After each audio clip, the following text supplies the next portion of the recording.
If we can find money to kill people, you can find money to help people.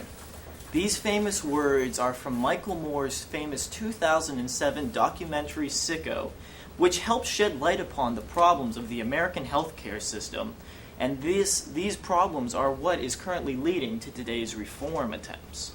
If the current healthcare reform is enacted, it will impact all of our lives very significantly. That is why I believe that as Americans, we must know as much as possible about this subject. And in order to inform ourselves more, we will look at four main areas. First, we will examine the reason for reforming the healthcare system. Then we will look at the events undertaken so far in the process.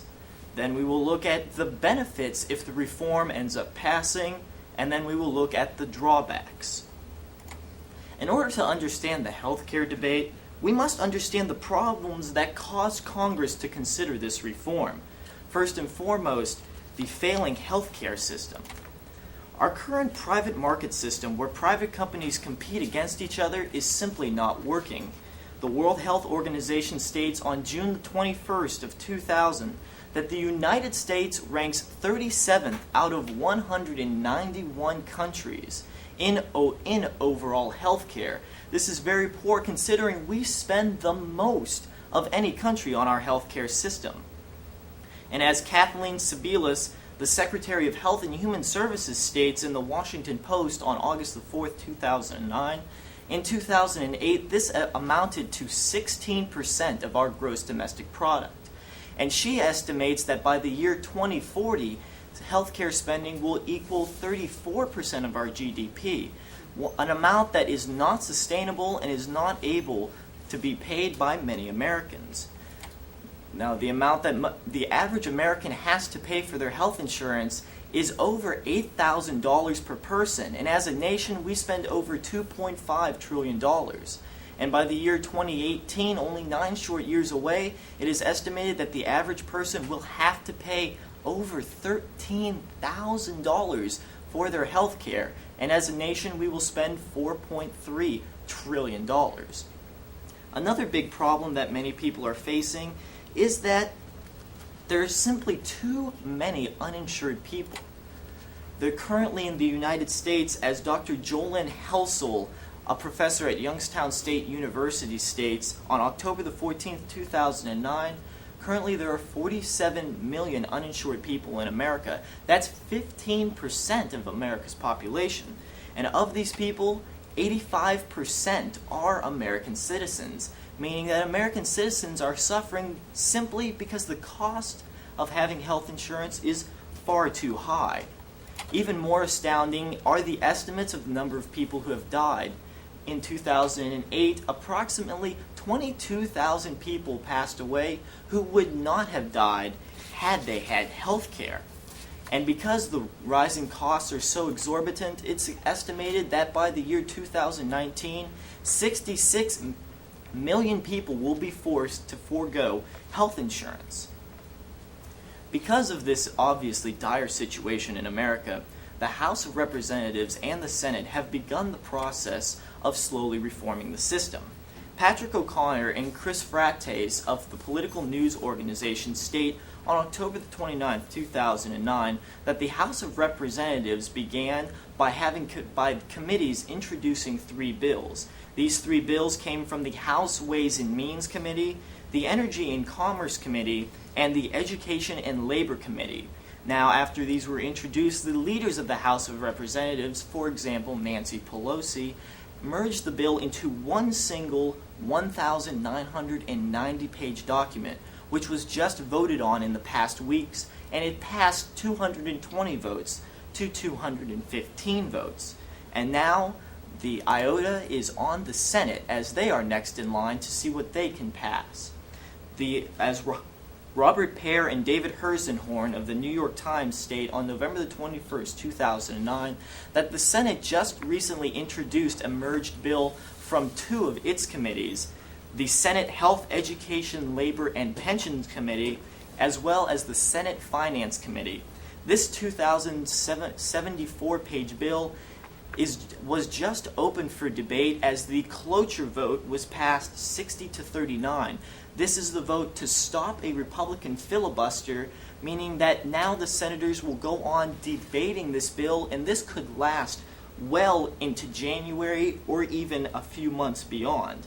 And if the Senate were to pass a bill just as the House did, a new conference committee would be created using both members from the Senate and the House of Representatives, and they would then create a merged bill from these two documents, and then that would be voted on by the House of Representatives and the Senate. And if they were to both pass, it would then go to President Obama to assumingly get his signature.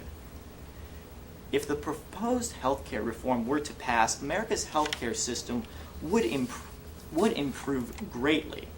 Numerous benefits include increased coverage to 36 million more Americans.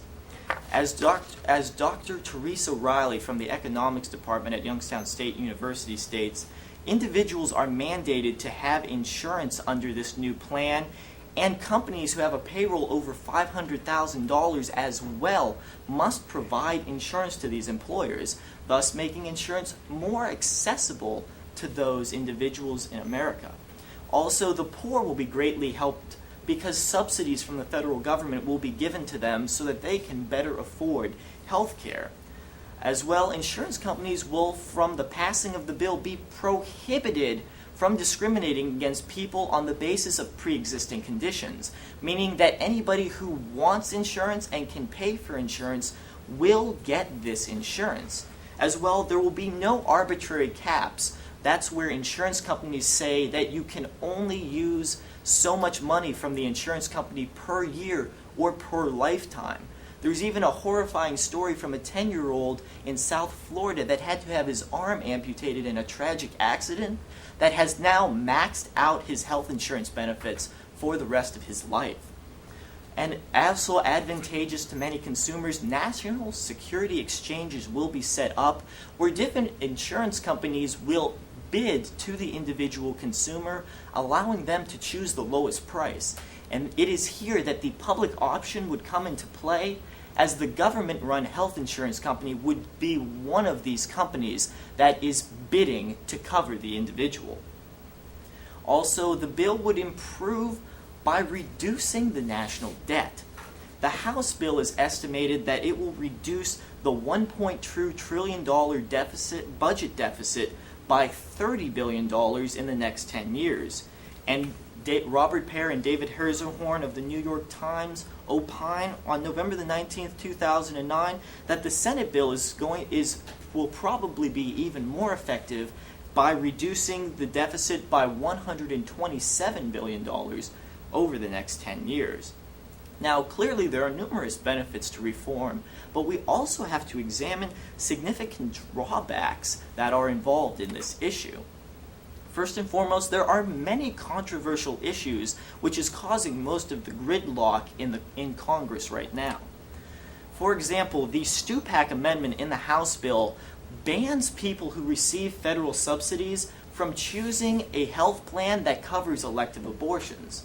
However, this is in stark contrast to the Senate bill that only requires insurers to not use federal money. So this is a great butting of heads that congressmen are having, even between conservatives and liberals across the board, that is slowing the overall process. Additionally, there's a great controversy over what to do about the growing number of illegal immigrants in America. For example, the House plan states that illegal immigrants could buy insurance, but they would have to pay the full cost, not receiving any subsidies. But the Senate bill prohibits them from buying any kind of insurance. There is also some great distaste over the public option. As Carrie Budoff-Brown and Chris Frates from Political, the news organization, comment on November the 16th, 2009, only 1 out of 10 Americans will be eligible for the public option. That's the very most poor. And the public option will not even begin until the year 2013. Now that we fully understand the healthcare debate, we understand the tenuous situation and the problems going on in the country around us. To look at this, we looked at the reasons for reforming the healthcare system, the series of events undertaken in the process, and the benefits and the drawbacks of the reform. So just as Michael Moore's documentary exposed the healthcare system today in America, we now understand that perhaps not reforming healthcare is actually killing Americans. Thank you.